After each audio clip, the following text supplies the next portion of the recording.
আবার বলি, সাধারণ হিন্দুদের সাথে আমাদের কোনো বিরোধ, কিন্তু চট্টগ্রামে আমার সাইফুল ইসলাম আলিফকে আমার কলিজার টুকরা অ্যাডভোকেট যুবক সাইফুলকে যারা কুপিয়ে কুপিয়ে জবাই করে হত্যা করেছে, ওদের কাউকে ছাড় দেওয়া হবে না ইনশাআল্লাহ। তুমি ইসকনের মিশনকে বাস্তবায়ন করবা, বাংলাদেশে উগ্রতা এবং সন্ত্রাসী কার্যক্রম করবা ভারতের ইন্ধনে। এটা নরেন্দ্র মোদী রাষ্ট্র নয়, যা মন চায় তাই করতে আমরা দিব। আমার টুপিটা যদি তোমার পছন্দ হয় দিয়ে দিব, ভাই টুপিটা লাগলে নিয়ে নেন।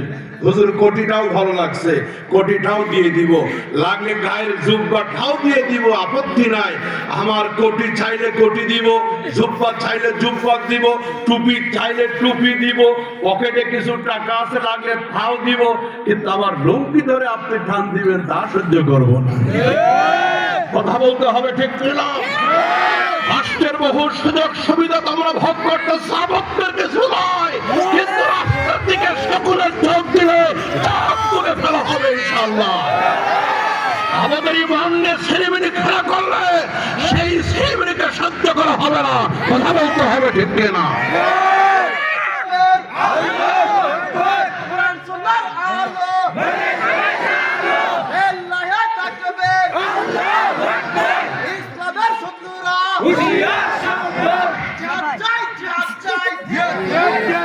বন্ধুগণ, একটাবার একটু নিশ্চিন্তে নীরবে ভাবুন তো, 90% মুসলিম যে জমিনে, সেই জমিনে হিন্দুরা একজন মুসলমানকে জবাই করে হত্যা করতেছে, বিষয়টা এত সহজ কিন্তু সেদিন চট্টগ্রামে জবাই করা হয়েছে, দুদিন পরে যে আপনার জামালপুরেও জবাই করা হবে না তার কোনো গ্যারান্টি।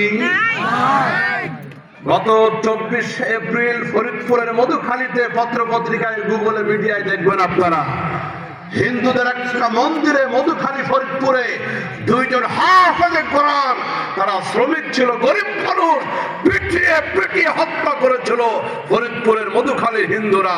বাংলাদেশে বিচার আমরা পাই নাই, আমরা বিচার পাই নাই।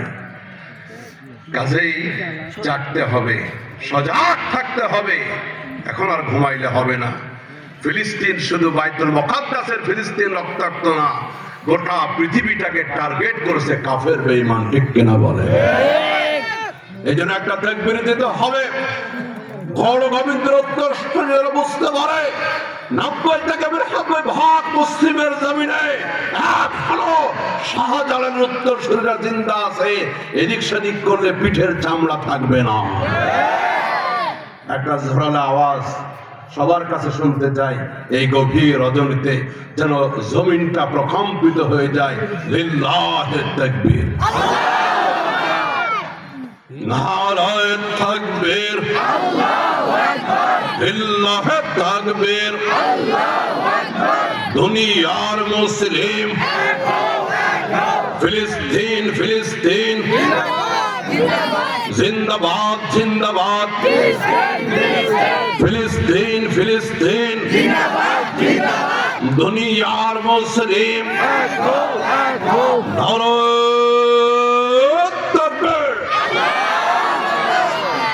মাশাআল্লাহ, যে দলের নেতার কর্মী হই না কেন, এই তাকবীর আমাদের সব থেকে বড় অস্ত্র।